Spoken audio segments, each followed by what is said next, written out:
How would you like to get perfect pronunciation immediately? I'm Thibaut with Pronounce.com. I'm your English fluency coach, and I'm here to help you break the language barrier. How did that question make you feel? Did it make you feel angry, frustrated? Do you feel like I might be cheating you? Keep watching and you might be surprised. I think I have a few tips for you that could really help you achieve perfect pronunciation. First of all, what is perfect pronunciation? What I mean by perfect pronunciation is sounding exactly like a native speaker.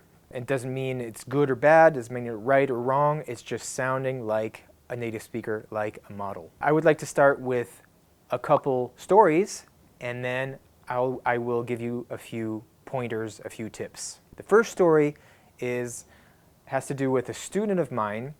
I teach English to French people mostly, and I often have my students transcribe videos. I find that that's a really useful exercise, produces really acute listening, it helps you really focus on the sound, learn vocabulary. There's a lot of good stuff involved in transcribing. So I was having the student transcribe a video one day, and we were working on this one sentence, and the sentence was, "It starts with something small." I assume you understand this sentence. My student was also able to understand this sentence, but as she was transcribing, she didn't really understand all the words. So she worked really hard for a really long time, and it lasted several weeks because we worked together, and then I'd give her time, and then I'd meet her again and give her more time. And she got to a point where she had all the words except for the last one. She had "it starts with something," and she didn't have that last word. And she kept saying it to me, and she said, "What is this small, small? What is that?" And what struck me is that when she was saying that, her pronunciation was perfect. It was exactly like the original. And now we'll analyze why in a few minutes. So she was saying this word small, small, and it lasted for weeks, as I said. When one day I decided that I would help her, and I gave her a clue, and she found the word, and when she found it, here's what happened. She said, "Ah, small." She had that realization, and the word came out, and it came out completely wrong. She had been saying it perfectly until that very moment where she actually discovered the word, understood it, and her perfect pronunciation was lost. Not forever, but it was gone. So we'll analyze that story in a few minutes. Here's my second story, and this is myself. I was traveling, and I was in Venice, Italy, for a weekend, and I was visiting. And just so you know, I do not know any Italian at all. I don't know a single word of Italian. And I was only spending a weekend there. I didn't really have time to study beforehand. I was just visiting. So I didn't really have much contact with the language.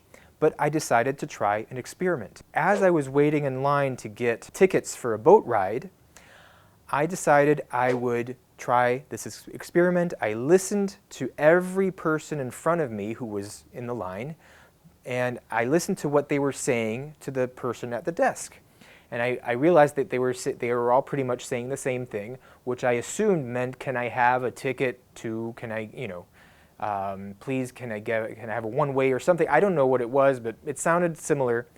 And so I listened carefully, I waited for my turn, and I went up to the desk, and I just imitated what I had heard. I just took what I had heard and did whatever it was and pretended, And what happened next is that the clerk, the person at the desk, didn't flinch, didn't react in any other way than she responded. She just asked me more questions or something. She started talking to me in Italian fast, and I didn't understand a word, and I had to apologize, and I kind of chuckled, and I felt a little embarrassed, but I said, "I'm sorry, this was just an experiment, it was a game.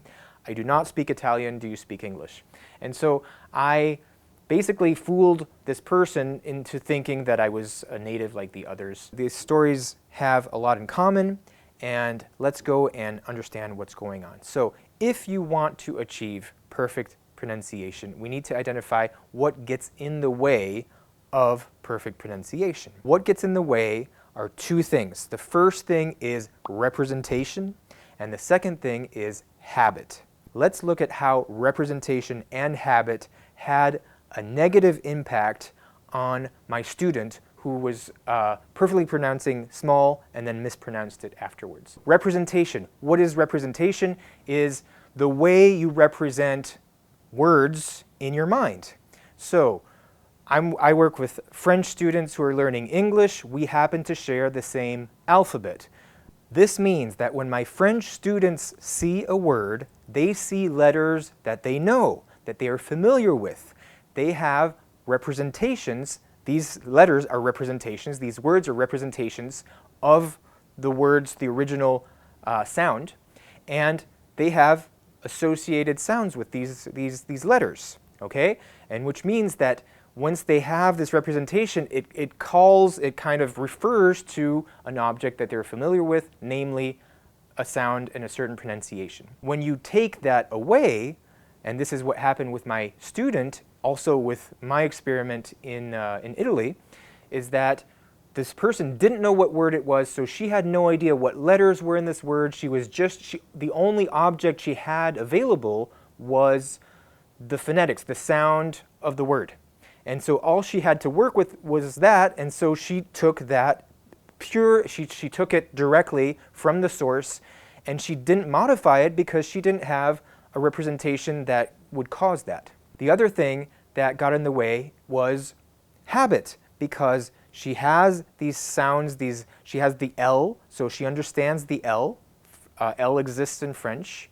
But as you may have noticed, L in American English, ol, sounds very different, especially in the word small, call it a dark L, as opposed to the French, which is much lighter, much more tip of the tongue, l. So she said small instead of small, very, very different sound for the L. The representation of the L produced a certain way of producing L which was habitual for her. It was a habit of making the L with the tip of the tongue.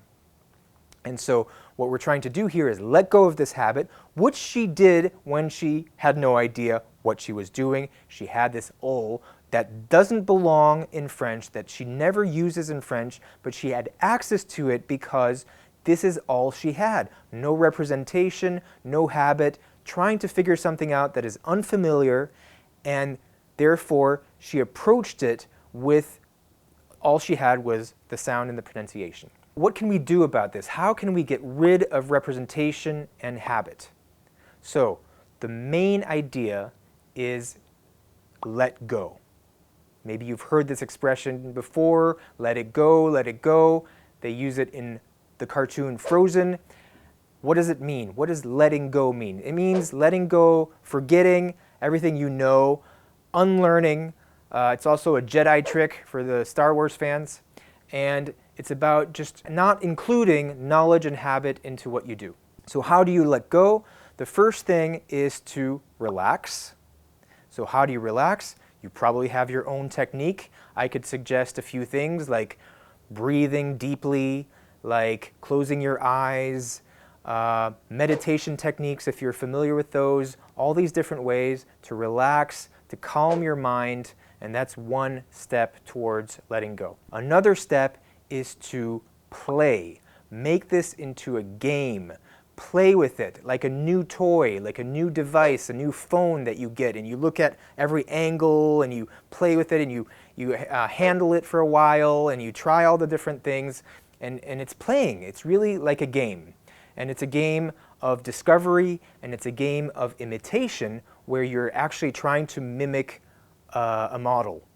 And there's a saying in English that is fake it till you make it, which means you pretend and you act as if you were something else, and it's not you, it's not natural, that's why you need to play. And then you keep faking it, and then you make it. That means you succeed in acquiring the action, the gesture, whatever it is, the technique. And so my last point is that once you actually manage to let go and really imitate your model and sound like the original, then you do want to hold on to it because you do have that perfect pronunciation, which is very fragile. It might disappear. You want to keep it, and therefore you're going to want to repeat and repeat and repeat until it feels more natural. Fake it till you make it. I hope this video helps. I hope you don't feel cheated by the title. I really believe that this technique of letting go really helps with achieving perfect pronunciation. Please try it out. Please send me comments and tell me how it works for you, and ask me all the questions you'd like, because I'd be very happy to tell you more. Sounds good, doesn't it? If you like this video, don't forget to like, subscribe, and turn on notifications to stay up to date with our new content. For a more immersive experience and to make quick progress, visit Pronounce.com and learn all about the Pronounce headset, the most natural way to unlock your English fluency. Thank you for watching.